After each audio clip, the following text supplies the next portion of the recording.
tanti anni ormai che son lontano di tu, invece a Trieste mia son resta solo e avevo voglia di compagnia. E allora Trevisan mi manda un beccan nato in un'osteria, però quel fior di un can, egli era sempre triste, non mi faceva mai le feste, neanche mica se le sue parole. Allora comandava una cartolina che potreste, allora quello pensa mi ha risposto e il mega spiega perché. Solo davanti a un fiasco di vino, quel fior di un can fa le feste, perché sei un can di Trieste, perché sei un can di Trieste, davanti a un fiasco di vino, quel fior di un can fa le feste, perché sei un can di Trieste e mi piace il me.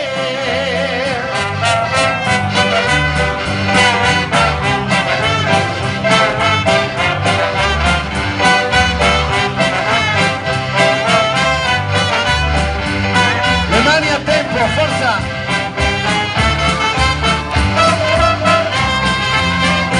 Qualche mese qua a bevergo imparare come un facchino di porto, e in sta maniera so che un giorno sentirò la mia campana morto.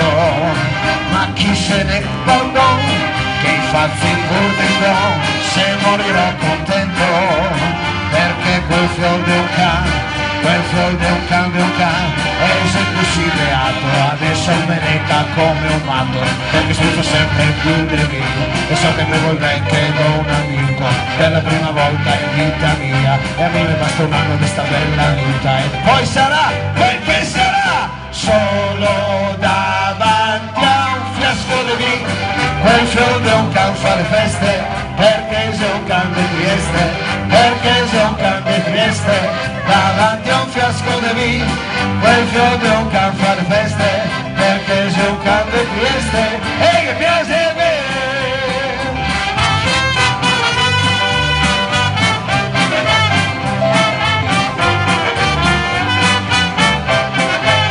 Davanti a un fiasco di vino, quel fior di un can fa le feste, perché sei un can di Trieste e che piace a me, e che piace a me.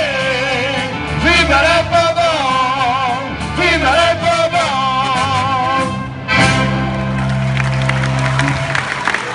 Grazie. Bambina, signore e signori. Grazie.